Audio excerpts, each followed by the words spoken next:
الحمد لله رب العالمين. به نستعين على كل أمور الدنيا والدين، والصلاة والسلام على أشرف الأنبياء والمرسلين، سيدنا وحبيبنا وشفيعنا ونور قلوبنا وقرة أعيننا محمد وعلى آله وصحبه أجمعين.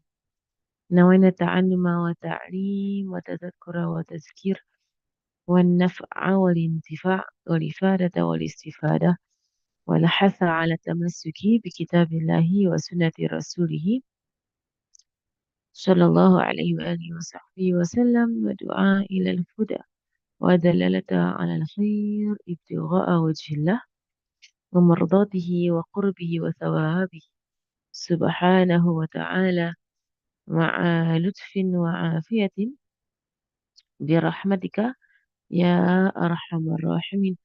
اللهم إنا نسألك علم لدني ومشرب صافي الهاني يا وهاب يا غني. اللهم إنا نسألك علم لدني ومشرب صافي الهاني يا وهاب يا غني. اللهم إنا نسألك علم لدني ومشرب صافي الهاني يا وهاب يا غني. وصلى الله على سيدنا محمد وعلى آله وصحبه وسلم، والحمد لله رب العالمين. آمين آمين يا رب العالمين. Alhamdulillah, Alhamdulillah, Alhamdulillah. I guess this class will be quite short because I just want to finish up the last part of the book um, that I left for Hababa to do uh, the Khatam in Singapore, right? So, but just to complete the online, the course on YouTube. So I think I taught till here, right? I left behind the last part here. So inshallah, I'll just continue from here. Inshallah, if it is a small bit left, inshallah. Right, and then we can take Q&A if anyone has any questions whatsoever on any part of the book or basically any questions. We can answer your questions, inshallah. And or maybe I just go and do a rundown again of the entire book and then Bismillah, inshallah. Tamam. So this will be the last class, and I'm going to take a break to finish up my other projects, mainly. So inshallah, we will probably resume classes on another book, in Shawwal. Inshallah, I'll take a break for Rajab, Shaban, Ramadan. Right, then Shawwal, inshallah. Then finish a few projects, inshallah. Okay, Alhamdulillah, right here. So he says here, Rahimahullah Ta'ala, wa nafa'ana Allahu bihi wa bi'an fi darain. Right, from the book, Blessed Reminders, تذكرة حضرمية فيما يجب عن السلام الموريتانية. Right, from the book, the Hadrami Reminder, what is compulsory for every woman to know on the matters of her religion, by Habib Muhammad bin Salim al Hafil, who is the father of Habib, Sayyid al Habib Umar. So it's over here, sit right here. And of what is required of a woman is to raise her children well in the way of the religion and to train them on truthfulness and modesty and dignity from begging. Right. So here he goes into tarbiyah. Right. Is compulsory. It's compulsory on men and women, both of them. Right. It's many things in this books actually, it actually addresses men and women. It's not specifically only for the women. It's also for the men. But of course, the book is written specifically, lovingly, for women, right? And is concerned, for women in that women are, that so many women are not educated in their religion. And mashallah, it is true, subhanallah, worldwide. So many women are not educated on their religion. So many men as well are not educated on their religion. The whole world, right, is lacking in our education and also our application, right? So in carrying out the laws of this religion. Right? So of what is required of a woman, right, to raise her children is for her to raise her children well in the way of the religion is the most important thing, right? That a mother and a father needs to emphasize on their children, right, to emphasize on them. Um, Salat, first and foremost, Salat, right? And then to learn about the Prophet Sallallahu Alaihi Wasallam, to put it in order, right? So the entire love of Allah Subhanahu wa Taala, the love of the Prophet Sallallahu Alaihi Wasallam, the prayer, right? The prayer, to emphasize on them good character and akhlaq, right? In in speech, in good speech, right? In not lying, not cheating, and so on. All of these are things of our religion, and of course, the best way to teach, right, is to be an example, right, for your children. So we have to work on ourselves first, right, before we are able to before we be able to implement this on others, and to train them on truthfulness and modesty and dignity from begging, right. So here it is, it is important, right, for the mother and the father, right, that when you teach your children, to teach them, to stop them, right, from doing things that would that would reduce them, right, in their dignity, right? So just to, mashallah, right. So to the traits of Islam and the traits of the Prophet Sallallahu Alaihi Wasallam, right? Truthfulness, right? No lying, saying the truth wherever you go. Modesty, and this is a very, very lost, trait in our time. To be modest in the way you dress, to be modest in the way you speak, to be modest in the way you interact, right? Modesty is a virtue. In fact, it is the virtuous trait of our religion. As Rasulullah said in a hadith, every religion has a trait, and meaning a virtuous trait. And the trait of Islam is modesty, the akhlaq. Islam is modesty. So it's on us, right, to be, it's on us Muslims, right, to have modesty, especially in our speech. Like it pains me, it always pains me whenever I hear, our young, especially Muslims, saying vulgarities. This, and I do wonder why, people have to use vulgarities. I don't get it. Like, well, why? Why do people have to use vulgarities?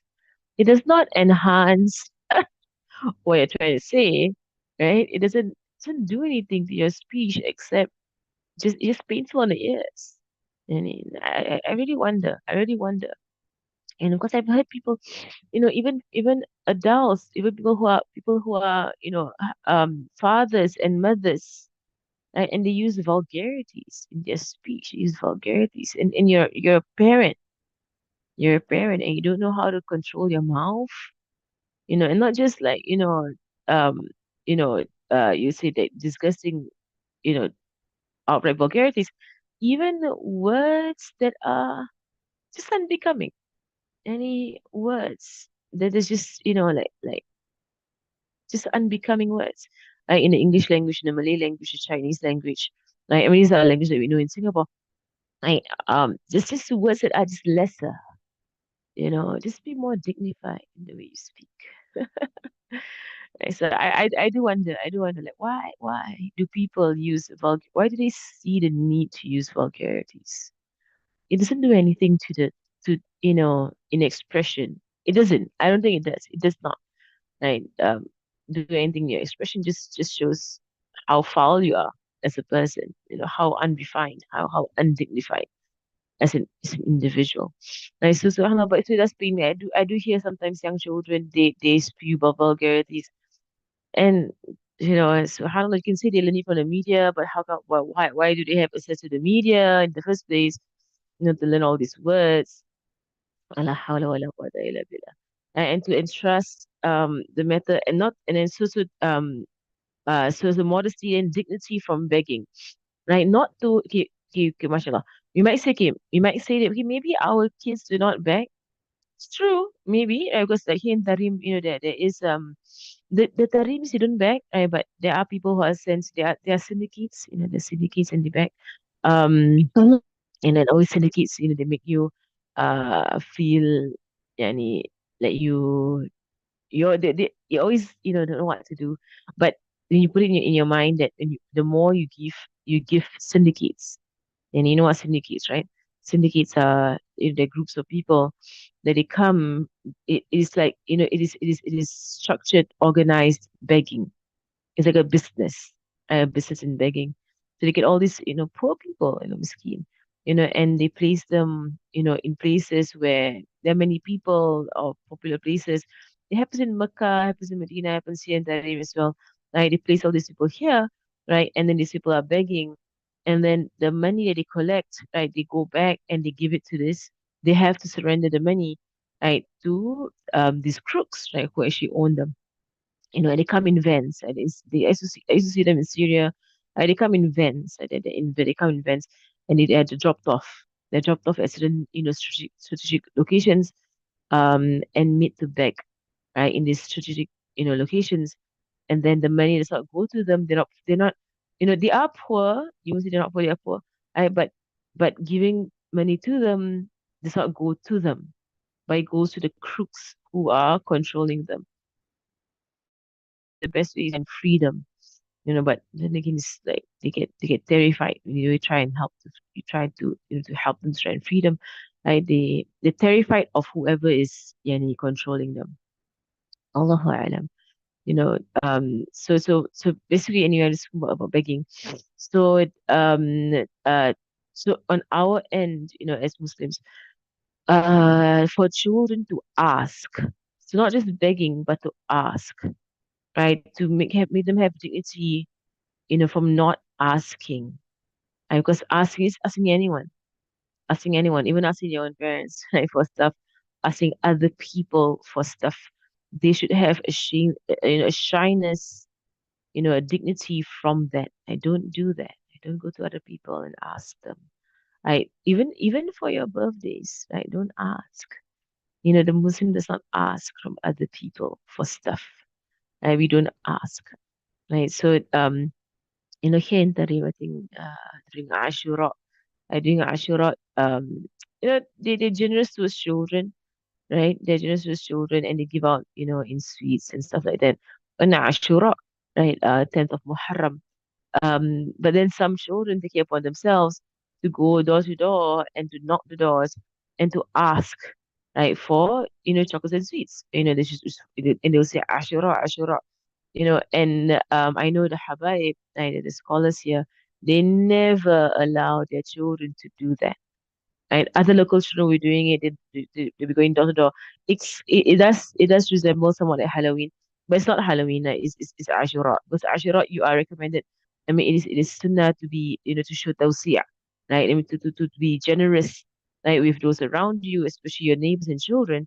And which is why people began giving out a lot of, like, sweets and stuff like that, on the day of Ashura. But you give it out, from the goodness of yourself, right? It's not that, someone comes to your door and knocks it and asks for it. So I know the Habaib, they do not allow their children to go around on Ashura to ask, right, for sweets and chocolates. And I know the local kids, they do. They do go around, they knock our doors and they ask, right? My husband he does not give milk for us. We don't give it to anyone who comes to our door asking for it, right? But we go out in the streets and we find kids who are playing, in the streets, and we give them, to get the sunnah of just giving out, to children, on their Ashura. Right? So those actually come to our door and they bang our door, because some of them, really know adab. Right? They bang your door and they demand, chocolates and sweets, right, from your door. There's no adab in there. So you don't want to encourage that kind of behavior, and the Habaib, so they don't allow their kids to do that. Right. So but we'll go out into the streets, and we'll see that who's playing, they're playing their own games. Then we just give them, of the streets of Ashura. Now, but for us, not to allow to teach your children not to ask, right? Don't ask. Just don't. I don't ask. I mean, if you're already providing for them, what they need, right? What is necessary for them to survive in this life, right? Of course, they don't need anything else. Like, they don't need anything else. How many times do our children ask us for stuff they don't actually need or they have no right to, and they keep asking us for that. Right? That is just very bad. It's very bad habits, really bad habits, right? That we need to break it. It is our fault. It is our fault if our kids keep asking. I remember one of my students, she was like, she thought it was cute. Right, that her daughter, I think her daughter was at that time maybe 7 or 8 years old. right? And whenever the father came home, the daughter would have like stuff on her phone. She has a phone, this girl, like, and she would look for stuff, the latest, this kind of shoes with the skates, what they call the shoes with the those shoes with the wheel thing at the back. Right. And then she'll go to her father and she'll be like, when are you gonna buy me this? And when are you gonna buy me that? And when are you gonna buy me this? And like it's like a daily affair. She will go like, when are you gonna buy me? When are you gonna... And he finds it, cute that she keeps doing this. Not cute. You're putting dunya in their hearts. And the whole day they're just looking out for stuff. Right? They want to have more and more and more and more and more of all this kind of stuff, right? So don't do that. And when they ask you, when they want this and they want that, and just basically you need to reason with them. So the reason, especially the older, reason. Why do you need this? Why do you need that? What is the need for it? Right? What you have is enough for you. Even if you have the money to buy it, you don't have to buy it. Right? Just because you have the money for something doesn't mean you can buy it. We just went to the entire chapter of Zuhud, right? We just went through the whole chapter of Zuhud. Teach them that. Right? So dignity from begging, I would say, our kids, right? They are asking. They're asking. I remember when I was younger, like we never used to ask. We don't. We just don't ask our parents for anything. Literally, we don't. We just don't. Even for your birthday, and they say, "What do you want for your birthday?" And then you just go like, "I don't know. It's okay. I don't really want anything." Like you want your kids to reach that level, whereby you don't have to, like birthday. Basically, birthday is gathering. You get together. You can celebrate birthdays if you want to, and yeah, like you get together and you have a dinner together, lunch together, have some cake, whatever, right? But generally to have like like presents and whatever. Okay, on my end, any for me personally, right? They should come to a point whereby you know what, it's okay, you don't get me anything. Like really, I have so much stuff. People keep wanting to buy things for me for my birthday. I don't know what to do with all these things. I have my jubba that I wear, and I have my hijab that I wear, and I have whatever I need. You keep buying me stuff, and I don't know what to do with all this stuff, mashallah. Like, so, I mean, in a sense, we should reach that kind of level, like, whereby you have qana'a, you're content. You don't want anything. It's khalas, you don't want anything. You're okay. The way things are, you're okay. Mashallah. So to help them, I'm asking, okay, mashallah. Asking for dua is akhirah, we're talking about dunya. Okay, so of course, it's asking for dua. You can ask for dua for anything. And you don't have to wait for your birthday to ask for dua. You ask for your dua all the time, right? So we're saying ask here, meaning begging, specifically dunya. And you're talking about dunya. Yani, okay, inshallah. Right. So just so you know, we went through all of these things, inshallah, with regards to travel and spending and whatsoever, asking to go places and whatsoever, right? I mean, just think about it. Think about it. What's your intention? Why do you want to go to these places? Where do you want to go? Is it righteous? So in a sense, we're giving you principles, like, and for you to judge. I judge yourself and decide for yourself what's right, what's wrong. And I'm sure you all can do that. Right? I mean, I'm sure you'll be able to decide what is right, what is wrong, and what is dunyawi, what is for the dunya, what's for the akhirah. I'm sure you're able to judge for yourself, right? So of course, dua is akhirah. Of course, you're gonna go for umrah, it is akhirah, right? But then again, how what you spend when you go for umrah, the kind of luxury and whatever. That again, it goes to dunya, goes to the akhirah, and you be your own judge. Allah be your judge. And Allah is your judge, right? And so where your money goes. And for the mother to fully breastfeed her child, right? Not to entrust the matter of breastfeeding to anyone else. Okay, the reason, except if it's absolutely necessary, right? So this is basically the reason for this is because, I mean, it's not to say you can't have someone breastfeed your child, especially if you want to have mahram between other, within other children and yourself, especially within the family, right? So you can, but just ensure the one who gives milk to your children is a righteous person, right? Because in the hadith, Rasulullah Sallallahu Alaihi Wasallam said that the wetness, or the one who gives the milk, the wetness, she gives more than just milk, meaning that she gives her character. her character, her akhlaq, enters into this individual. Right. So it right. So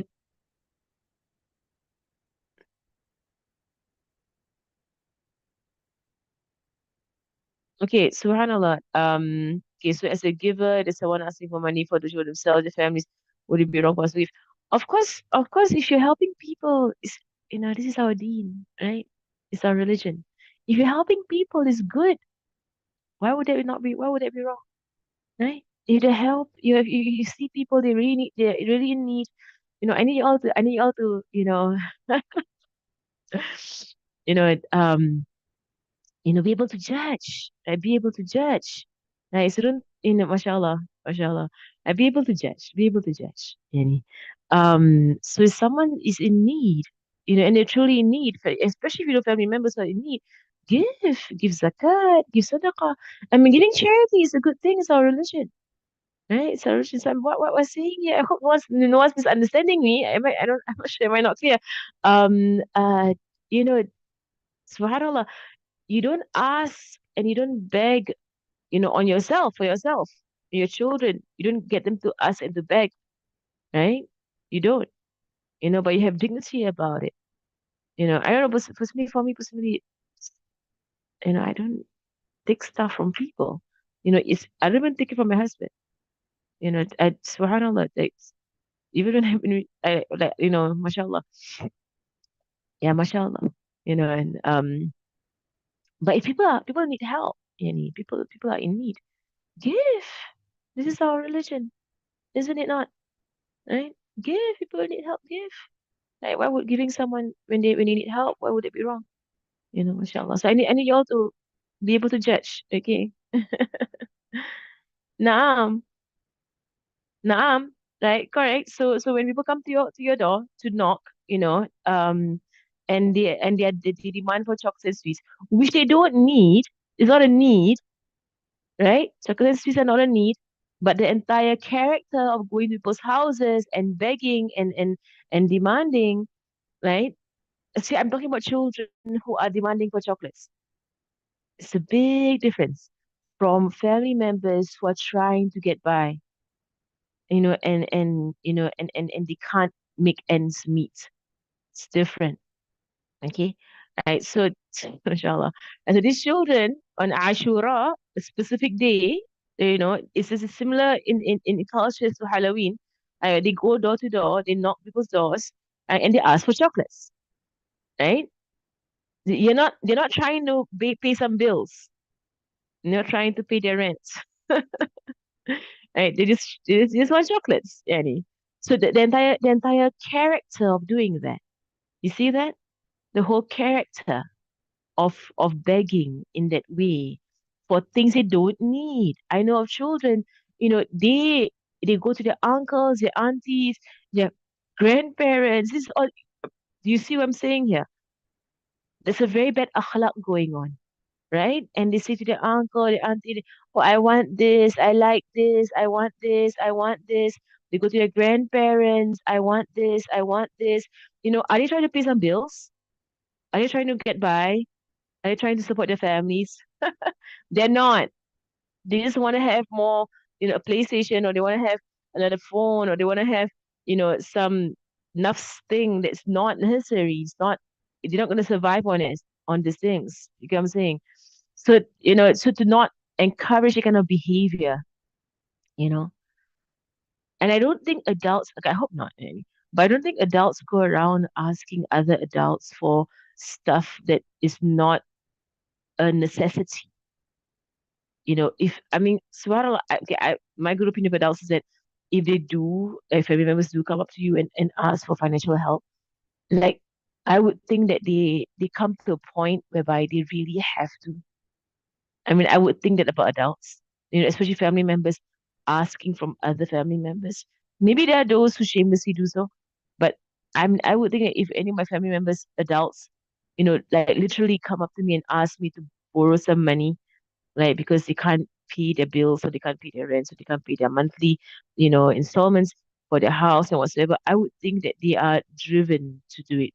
I mean, they are in a state whereby they really can't find any other way, And for these people, I would rush to help them because I mean to actually ask for another adult, it does lower your dignity in a sense, but to have to do so, it shows a desperateness that you are desperate, right?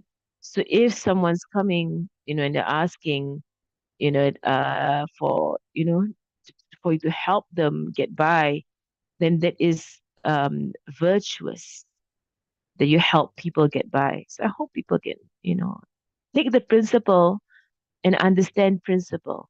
Yani, understand principle. Can you understand principle? Right? So I'm off on I apologize if I was harsh or rude. Right? But yani, understand principle. You get it. Right? Understand principle. Right? So what if you can, then you pay for certain things directly. Right? So instead of giving them cash in hand, right? I would say, so if you know, that is example, like you say, they will use something on things that are haram, for example, cigarettes, right? If you know this, then just say to them, okay, you need financial help, tamam. What do you need exactly, right? What do you need exactly, right? So you say, well, I can't pay my monthly installments, that kind of thing, Okay, fine. Okay, I'll help you pay directly, right? Monthly installments, or you can't do the bills. Okay, I'll help you with your, water bill directly, that kind of thing. If you can do it directly, yani, I had to stop them from taking the money and stuff that would harm them. They don't need this kind of stuff, and then you need to do some da'wah and stop them from this, right? But if people have an illness, again, illness, right? So there are people who they keep borrowing money. So there are people, as I said, there are people who they are sincere about it. So, it's the thing, you have to be your own judge. You have to be your own judge, okay? And you have to lay it out, in a sense, and you have to, make decisions, right? So who really is, sincerely in need of help, and who's just making use of you? You gotta you know um lay down the principle, Annie. So the question is, someone sent me a direct message. How about family members asking money from us as debt, but it's like routine to ask and never paid, and start for asking for debt again and again, but the person asking the money to save his business in the debtor can actually wants to prove that he's also as compared to the siblings, since the debtor is envious to his family achievements, like such as having cousins and so on. Right. So in this kind of situation, you can see there's an illness going on. So someone keeps asking money, and they owe you. Right. And they're not trying to get by. They're trying to compete. They're trying to have stuff that they don't need. Right. I would not lend them. I would not lend them, but I would say to them, you owe so much money and you're not paying back, and you're buying all kinds of things. You're doing all kinds of things with your money. You're not paying back. This is all in haram. It's haram. It's haram to keep trying to borrow money, and you actually, you're not even working to pay it back, and you have no guilt whatsoever to keep people's money, right? So, any um, be your own judge. So I say that use your own sense, yani, and be your own judge, right? So you have your own sense, right? You know the situation, you know what people are like, you know what they're doing, right? You can tell, that they keep borrowing and they never pay back, right? So then put your foot down. They're not doing this out of necessity, any or in need, but it's a disease that they have. They're not well. They have an illness, right? A sickness in their hearts, right? So I'll put my foot down on it now. I always advise them, like, go get a proper job. Go and earn some money. Help them help themselves. Just giving is not helping people. And I spoke about it earlier on about children. Just giving people, you're not helping people. You keep giving, giving, giving, giving, giving. And then you need to know when is it helping, when it's not helping, because sometimes giving does help. When people really they need it, that it help for a bit, it does help. And sometimes giving destroys and spoils people. It destroys them. So you need to be your own judge. Okay, inshallah. Tamam. Okay, I hope that's clear. Right? I hope you all understand, don't misunderstand, this entire situation of knowing when to help and when and when helping is when giving is get you help all the time now. You help all the time. Right? So you must know when giving actually helps and when giving ruins.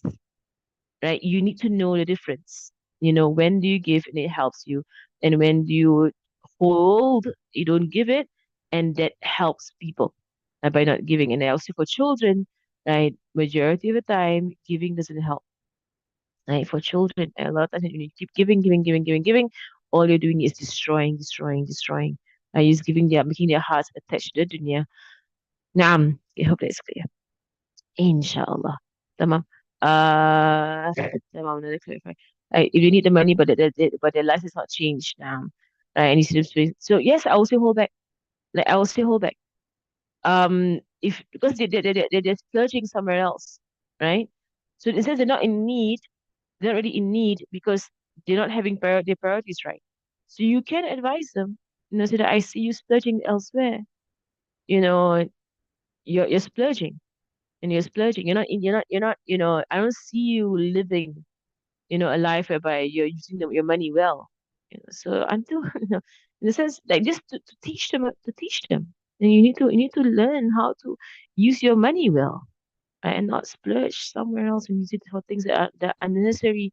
And I know people who owe me money, and they go on all kinds of holidays, and it's just it's it is that like I would just wonder like don't they know that I'm studying, I'm a student, and you borrow my money and then you go for holidays, but la hawla wa la quwwata illa billah. There are people who are like that, and they don't prioritize paying back people. They just don't.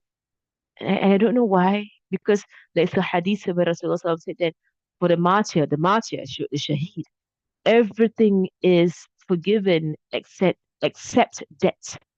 For the martyr, everything is forgiven except debt. That's for someone who actually died shaheed. And they died for sabilillah, they fought in the way of Allah subhanahu wa ta'ala and they were killed. Right? They are forgiven everything except what? Debt. And so many hadiths or some points to, tells us that people they die with debt, like they are tortured in their graves until their debt is paid off. And this terrifies me. I mean, subhanAllah, it terrifies me that whenever I have debts, and if anyone, like, like if I die right now and have this debt hanging over my head, you are punished, tortured in your grave, right? Until someone pays off that debt. And there was a Sahabi who passed away, and the Sahabi, and, had a lot of debt. And Rasul asked, does he have debt? And they said, yes, Rasul, he has the amount of debt. And at first Rasul refused to pray over him. He refused to pray over the Sahabi.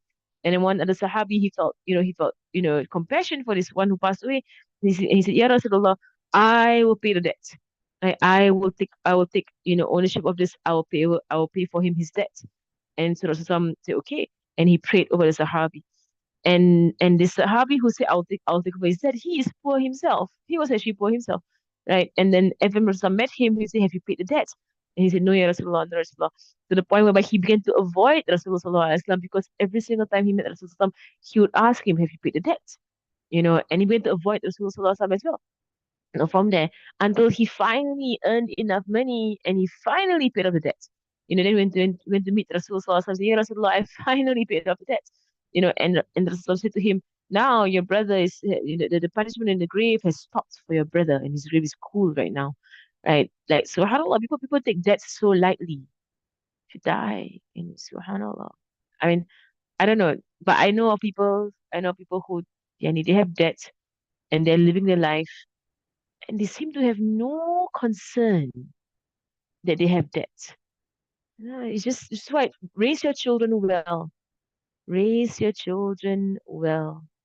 All right? Raise your children well. Annie. Don't have them, be luxurious in this way. Don't have them be what's that word? Material. Yes. Don't have them be material in this way. Right? So someone asked a question about the gifts, giving gifts out of love to improve relationships and repairing the sunnah of Rasul giving gifts. Yes, that is good. This is sunnah. But he will not be extravagant in gifts. That's what I'm saying.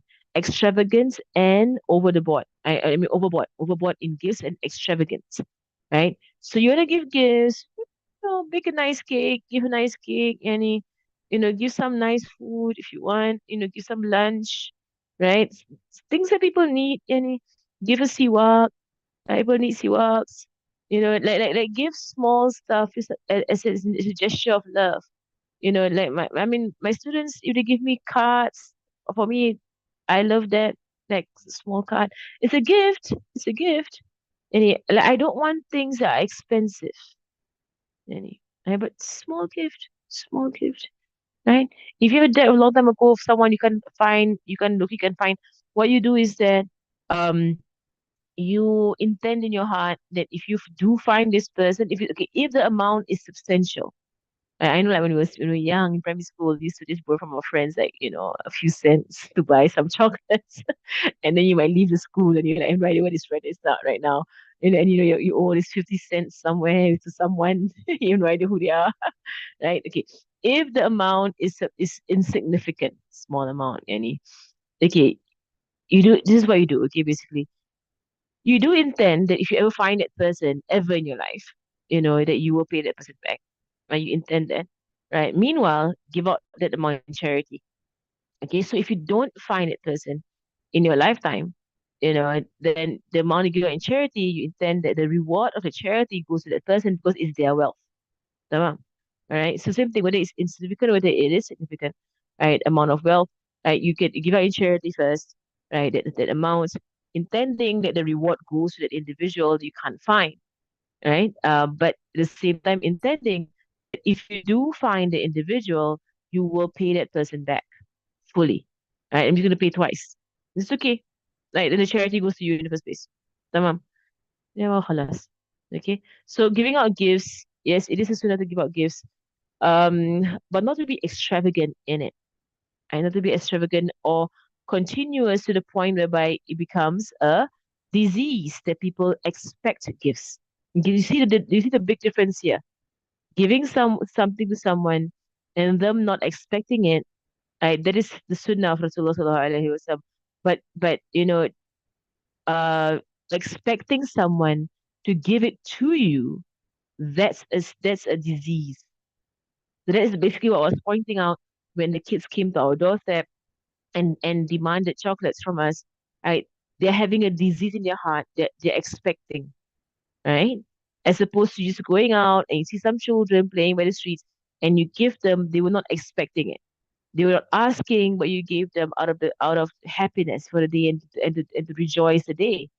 And you give them. You see, do you all see the difference here? It's a major difference. It's a big difference. All right. So it's on the end of the giver, giving those around them from the goodness of yourself, and you're not encouraging any form of illness or disease. You're not making it worse. You see, you need to know the difference. Okay. And then on the part of the receiver, right, as Muslims, we don't expect to receive full stop. We don't expect to receive. We just don't expect to receive. Just don't expect to receive.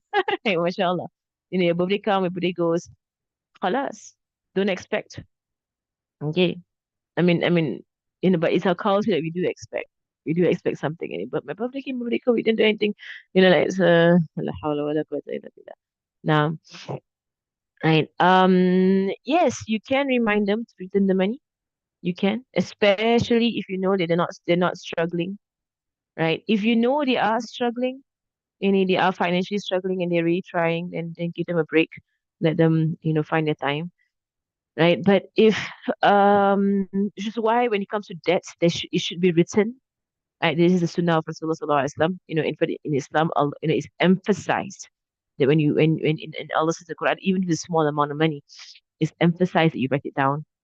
You have witnesses, people know, how much you're lending, so much how much the loan is and whatsoever, right? And then when you write down a debt, you write down the date that it has to be that is due, right? So the person who borrows the money, right, knows that there is a due date to this debt. Tamam. Right. So now, okay, now, you can remind them if you see that they have the money, the means to pay, but they're not paying. So you can say, can you please pay me back? Um, But if you see that they are struggling, then there is a virtue to give them more time. There is a virtue. The story of a man from Bani Israel, the hadith of Rasulullah Sallallahu Alaihi Wasallam, about this man, he was someone who was a sinner, and he was a sinner, right? And he would lend out money, right, to the people in the town, right? And at the end of every month, he would send his servant to go to the houses to collect whatever any loans, right? That was due to him. Right? And he will say to his servant, anyone who's having a hard time, let them be. Don't press on them. Don't insist. Let them be. We give them another month. Give them another month. And he will do this every single month. And, in this way. And so the hadith goes that this man he passes away. And after he passed away, Allah subhanahu wa ta'ala calls him up, right, and shows all of his sins, right? And then Allah says to him, what do you used to do when you were in the dunya with regards to your money? And he said, "No, I will lend it to people, and then like whenever it was due, I would ask them for it. And if they were having a hard time, I would just give them more time, have mercy on them and be lenient with them." And Allah subhanahu wa ta'ala said, I am more deserving. Allah says, I'm more deserving, to be lenient on people. And therefore, because you were lenient on people, I will be lenient on you. And Allah forgives his sins. This is a hadith. And he said, there's a story. So of course, for you to judge, are people really struggling to get by, trying to pay off, that is sincere about it? Or are they just, making use of you and just playing around with you? They're not, you know, you know, uh, they're not sincere about this. And you basically, as I mentioned, you need to judge for yourself, right? Every situation has its own, specifications, its nuances, its intricacies. Like you need to judge for yourself what it is. Tamam. All right. So it's a lot of questions coming up. I want to finish the book. But never mind. Let's see if people owe you a single amount of money now. So sometimes you remind them as if you are the ones who brought from them because sarcastic when we all you did was ask nicely. Then that is the terrible character in themselves, right? They have terrible character. If you borrow money from someone, I will find it shame. I don't know people's character. This is why bring up your kids well. Bring up your kids well. If I borrow money from someone, I'll feel so embarrassed in front of them every single time I see them. I mean, I'll be embarrassed that I owe you money, I owe you money, I owe you money. I mean, build character in your children. You can't force people to be on character, but you can teach your children to have good character. Don't borrow money from people. Like, be shy, take things from people. Like, be embarrassed to take things from people. Don't just, go around taking stuff. Yani. Subhanallah. Right. If they get sarcastic, that's their own bad character. What can you do? You can't make people be nice, and then it's on them. And then this is the thing about ignorance. Like they go into this debt and you have all these problems, and if you die on it, it's gonna be a big problem. Subhanallah. Subhanallah. Right. So right. Uh like, subhanallah. If they want to be terrible in their character, let them be terrible in their character. You can try and correct it if you want to. Right. Or just let it be, and if people want to be rude, and sarcastic, right? What's this? Inna lillahi wa inna ilayhi raji'un. It's inna lillahi now. Maybe people type wrongly. Maybe they forgot the lam in front of there. And you just forgive people that they type things wrongly, especially if they type Arabic out. It could be any mistake. But it's inna, we are lillah, we are for Allah. Wa inna, we are ilayhi, back to him, raji'un. We're going to go back to him. Another question, in my notes there. Okay, naam. So which means that we typed it wrong. Where is it? Oh, okay, tamam. I didn't notice it. Tamam, yes, there's a lam there. Okay, so the editors, can we edit that? I don't even notice it. Inshallah. Tamam, this there is inna lillahi. So she type out in Arabic.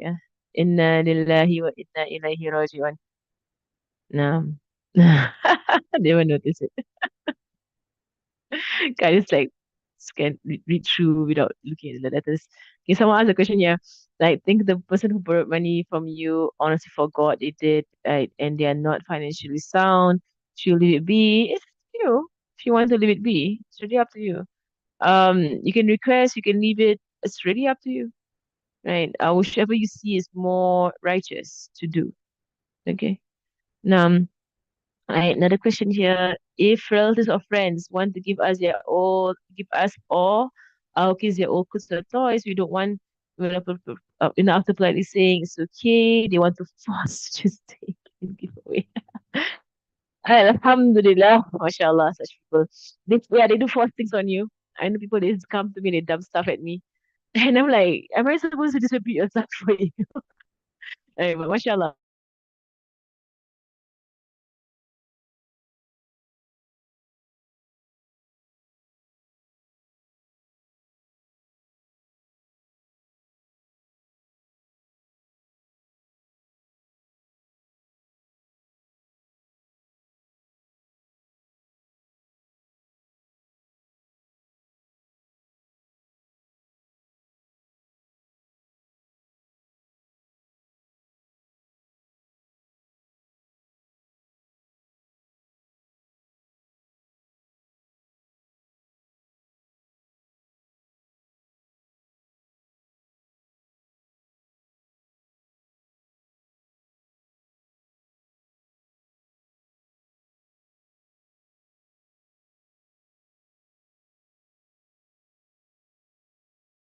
Okay, Bismillah, Afwan. Sorry, my internet cut off.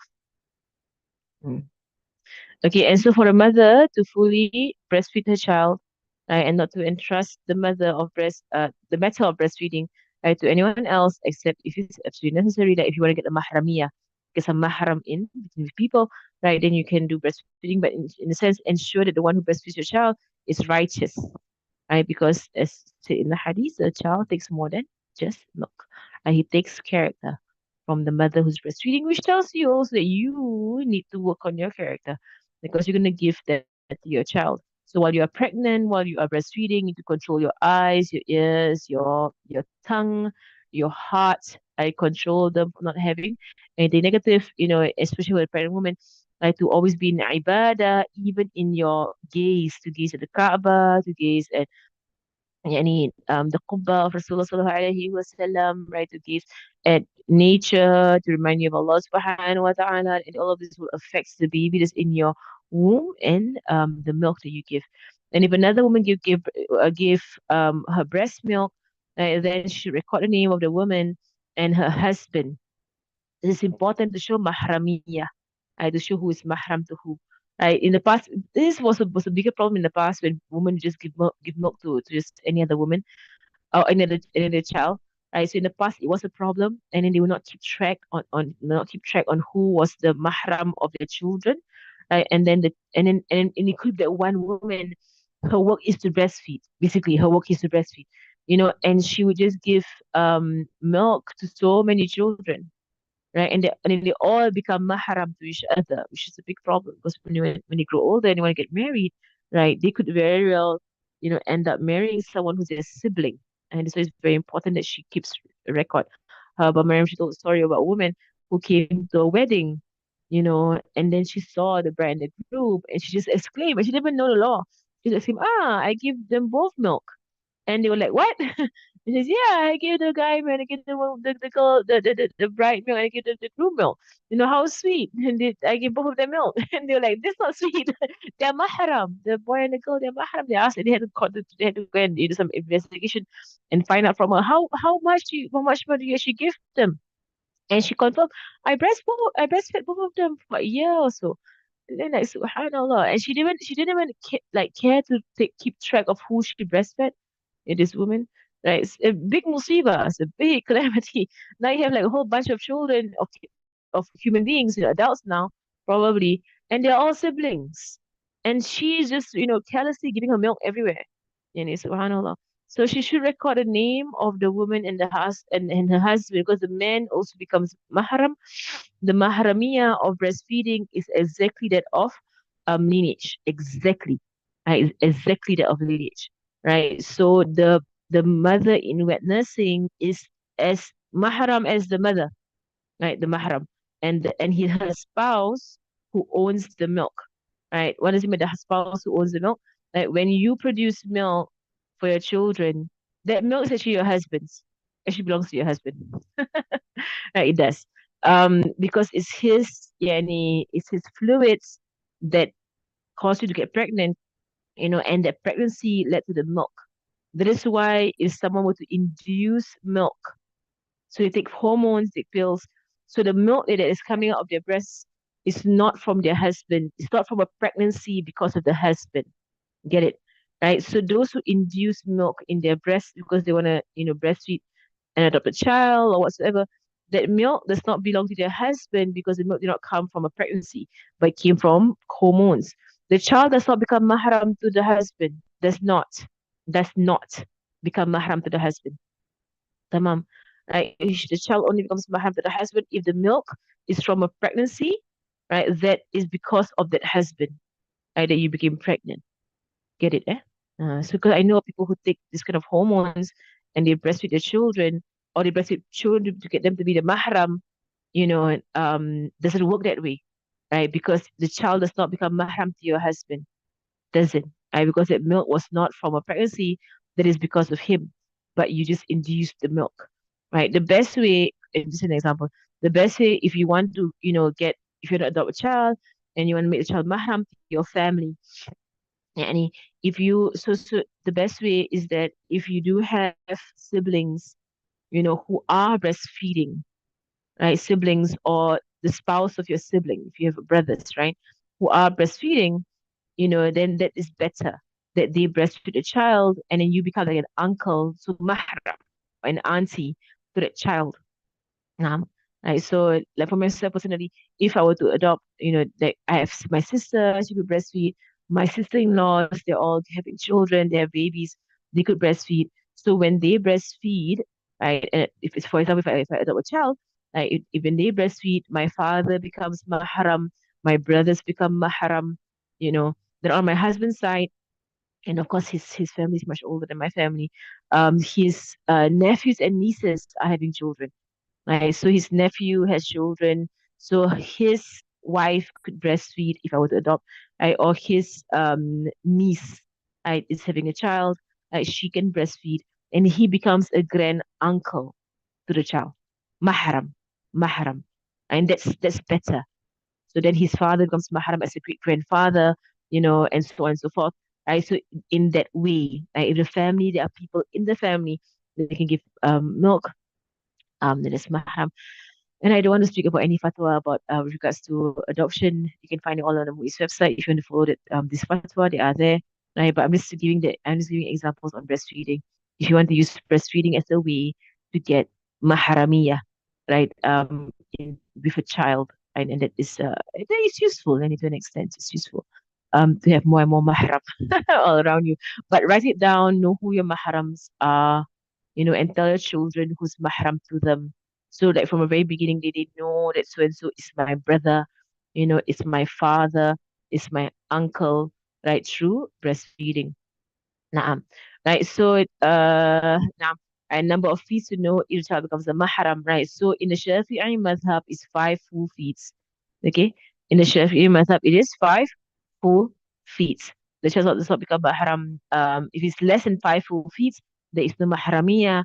It has to be 5 full feet, right? And then it becomes mahram, right, to the woman and the husband, right? Like his real parents. As I said, that milk is the same as lineage, right? Milk is literally exactly the same as lineage. The only difference is that you don't actually inherit. Lineage has inheritance, right? But milk has no inheritance, right? But that it is exactly. That means your milk mother, the mahram for her and her family is like your mother, right? And her children and whosoever she gives milk to, they're all your siblings, right? And the father involved, right? His family, and so on and so forth. It extends all the way, extends all the way. Now, right, even half siblings is one. A lot of things come into play. That is why, unless you know this law very well, I don't play with it. I don't play this law unless you do this law very well. I'm going to finish it up. Then I'm going to check the questions. Okay, I have only 5 more minutes. It as said in a hadith, it is haram by milk bonds, but it's haram by lineage, meaning in marriage. Meaning in marriage. So this, he concludes the book, this is what Allah subhanahu wa ta'ala has facilitated me in gathering by His favor and bounty. And I hope from Him subhanahu wa ta'ala that He makes it a way of getting closer to His paradise subhanahu wa ta'ala and the decision for success in gaining the pleasure of Allah subhanahu wa ta'ala. Indeed, He is all hearing and all answering of du'as. وصلى الله على سيدنا محمد وعلى آله وصحبه أجمعين والحمد لله رب العالمين الحبيب محمد بن سالم بن حفيظ بن عبد الله بن علي دروس بن عيدروس بن الحسين from Malaysia Syed bin Salim who is from the Ba'alwi from Hadramaut from Malaysia Sayyidina Hussein the grandson of Rasulullah sallallahu alaihi wasallam he follows Shafi Mazhab compiled this treatise and he finished writing it in Sha'ban 1379. How many years ago was that? Right, 1445 MashaAllah. And Allah subhanahu wa ta'ala is the one who grants tawfiq, mashallah. How many years ago was this? Like you go like about 70 years ago? You say 70 years ago? Now about so. Mashallah. Mashallah, 6 years ago. Mashallah. Tamam. Okay, now I have a lot of questions on breastfeeding. Okay, let me just go back and see where this is coming from. Okay, okay, which reply did you all in here? The reply on which one? On old clothes and toys. Is it that one that I could cut off? Okay, if I repeat that one, basically, people force things on you to take. You can just take and give it out, lah. You just give it out and do the charity on their behalf, right? Especially if they're older people, I'll just do it for them. But if they're younger, just say to them, I'm sorry, we don't want it. Just say you don't want it. You don't want it. Like, please give it out somewhere else. Like if they're your age, or they're younger than you. But if they're older than me, I'll just do them a favor and just help them out. Inshallah. Will a child become mahram to the woman from hormones? Yes. Yes. To the woman, yes. The woman, yes. To the husband, no. No. Nam. Right. Pumping is counted. Nam. It's counted. Uh if Nam. Okay. So already got the answer. Uncles possess mahram. The siblings. Okay, it's here, It's right here in the book. Tamam. Let me show you where. The book is right. There's a whole area on Mahramiyah. Come, let's do some revision. Okay, where's the Mahram? I know it's in the book. I was reading it the other day. Just going through it. Let me go up, up, up, up, up. And this entire section on Mahramiyah. And you go with the Hajil. Naam, here. Um, there? Mm, right there. Okay, so it's Mahramiyah here. Right, so who are your Mahram? You can learn it from this book. You can actually go into my YouTube. It's all taught there, right? So, brothers. Okay, I won't use the word uncle because people call their cousins, their mother's cousins uncle, their father's cousins uncle. They call their auntie spouses uncle. So I would not use the word uncle. I'd be more specific because uncle covers a large category of people who some are your mahram, some are not your mahram. Tamam? Right. So I will not use the word uncle. I will not answer the question saying uncle, yes, mahram, no. Because people call their auntie's husband uncle, but auntie's husband is not mahram. Yani. Right. So brother. Okay? Your brother, your father's brothers, your mother's brothers, the brothers of your ancestors, meaning your grandmother's brothers, your grandfather's brothers. They are mahram. Tamam.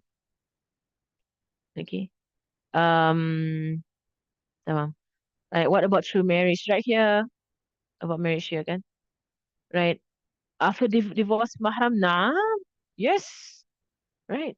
The mahramiyah of marriage is forever. Right. So if someone were to marry a man, right, immediately his father becomes mahram to you through marriage, right? And if you divorce from that man, his father remains your mahram, remains your mahram. Okay. The mahramiyah is lil abad, is forever mahram because there was a marriage. Tamam. Mm. You can buy the book. It's for sale. It's for sale. Right, the book is finally for sale, so you can buy the book. Right, inshallah. Right, we can buy it when I print it. So we printed it out, and then I think it's sold out right now. We're gonna print it again, inshallah. Right. So inshallah, you follow. Who should you follow? Who's here? It's Nabila here. You follow my social media, or you follow the stay on the Telegram, or who can help me here? Where should you follow to know if you have stock? There is a website where all the books are sold there. So when there's stock, you will see it lah. Appear. Yeah, yeah, yeah. We post in the WhatsApp groups once there's stock. If you're following if you are on social media and you're following my social media, I think we do post it there. I think we do. Now, inshallah. Okay. Anyone has any questions on this entire thing? We have 10 more minutes, and I just want just interact with people because we're very lonely here in Dari, right? Mashallah. What if his brother's sons? Husband's brother's husband's brother. Your husband's brother is not your mahram in the first place, your brother-in-law, right? That's your brother-in-law. Your brother-in-law is not your mahram in the first place. And so you mean your husband's nephews? No, not mahram. Not mahram. You cannot find them here in the list of mahramiyah. Right? Not mahram. Right? Your husband's nephews are not mahram to you. Similarly, what I just said, that when you say, my auntie's husband, right? My auntie's husband, is the opposite direction. You get it? Is the opposite direction. Tamam. So when I say my auntie's husband, the same as saying my husband's nephews. Get it? Is this the opposite? Going up to down, down to up. I hope you're following what I'm saying. Naam. Right? So auntie's husband, and no, not mahram. Right? Husband is not mahram. Tamam. Okay. So same thing that we were saying just now, my auntie's husband is not my mahram. Yani, can your father not wear boxes? You know what? Aura, I think somewhere in the book as well. Aura between everybody except for your spouse is navel to knee. If his boxes are so long until his knees, then by all means he wants to, and it cannot be tight. It cannot be tight. All right. Because tightness it shows aura. Right. So the covering of aura is covering of the skin and the shape. That is the definition of covering aura, covering skin and shape of the body part, right? So what's the aura between every human being to another human being, no matter who they are, even your own child who is baligh, right? Is navel to knee except your husband. Tamam. Right? You're not allowed to show navel to knee mutlaqan without it is conditionless. Every human being to another human being. It is haram, right, to show navel to knee, skin and shape, right, of these body parts, right, even between uh, it's all for those who are baligh, yani, between those who are siblings, mother and child, right, yani, father and daughter, okay, family. You understand that, right? So the only one who can see between your navel and knee is your spouse, your husband. Okay. Which also, and I mean, of course, again, use your senses. If people are sick, people are in bed, they're in the hospital, they need to be clean, whatever. These are all situations. Tamam. Right. And you use your sensor, of course, obviously, you'll be able to help them to clean them, but try your best to look at them. Right. So if you clean an older person and you have to istinja with that person, just don't look. Yani, if you have to do it in that way. Yani. Okay, so father-in-law who goes around in boxers, it is very short boxers and haram. Not even just about daughter-in-law, is haram even if he doesn't even have his own son. Even if he have his own son is haram, right? No one's supposed to see anyone between their nail and their knee except the spouse. Tamam. Okay. Alhamdulillah. Barakallahu fikum. Jazakumullah khair for your any attention in these classes. I know like these classes began 2020 was a long time ago. Now, good question here. What if husband gives permission for wife to go for a Brazilian wax? Okay, no human being has the authority to give permission to any other human being, to disobey the laws of Allah subhanahu wa ta'ala. People think that the husband has this, authority that is God given to go against Allah's laws. La, no, of course not. Right? So again, if it's for health, what's the answer?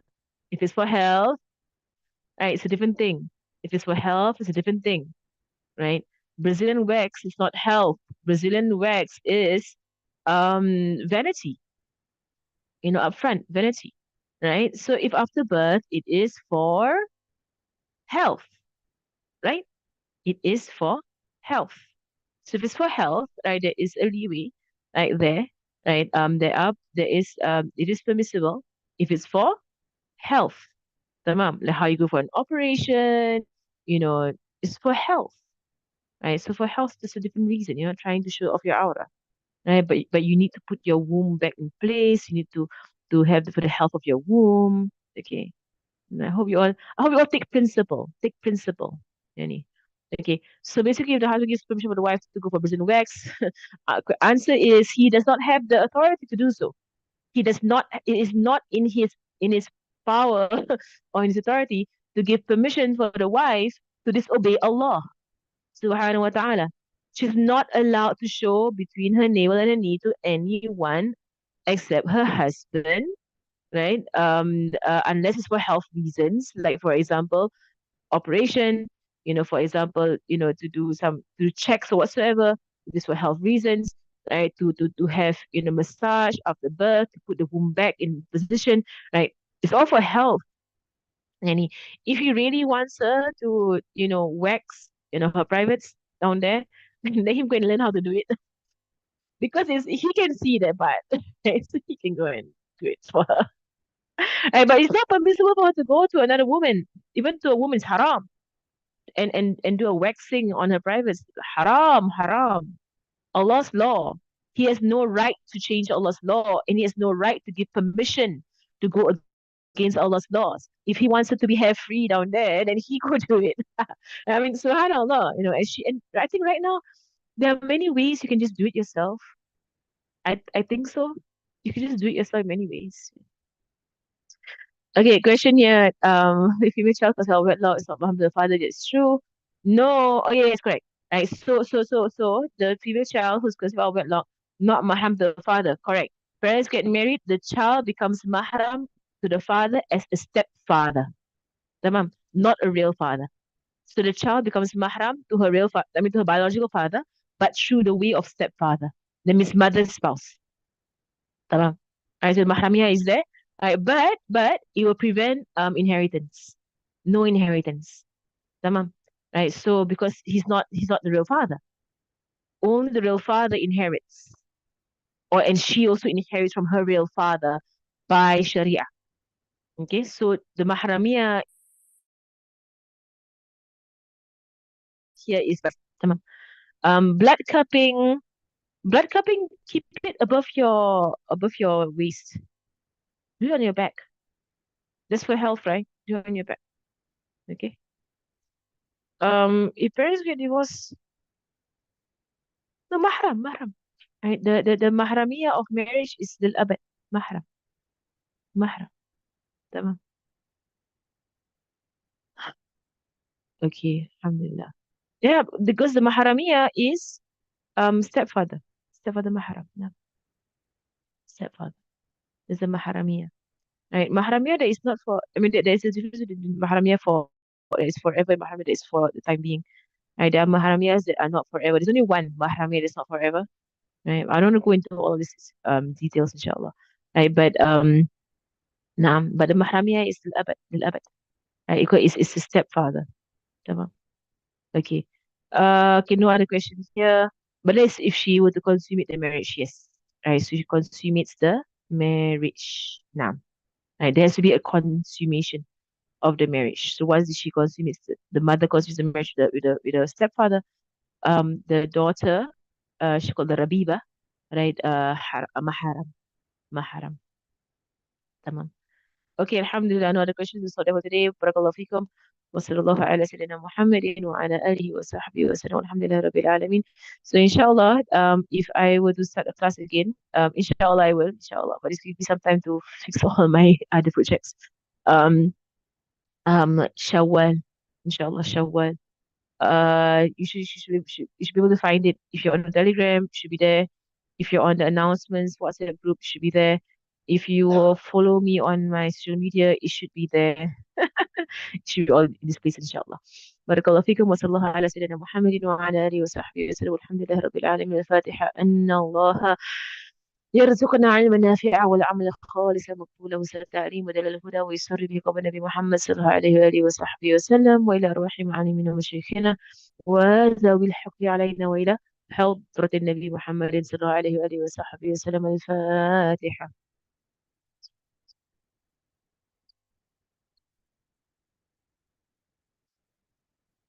سبحانك اللهم وبحمدك أشهد أن لا إله إلا أنت أستغفرك وأتوب إليك. بسم الله الرحمن الرحيم والعصر. جزاكم الله خير. السلام عليكم ورحمة الله وبركاته.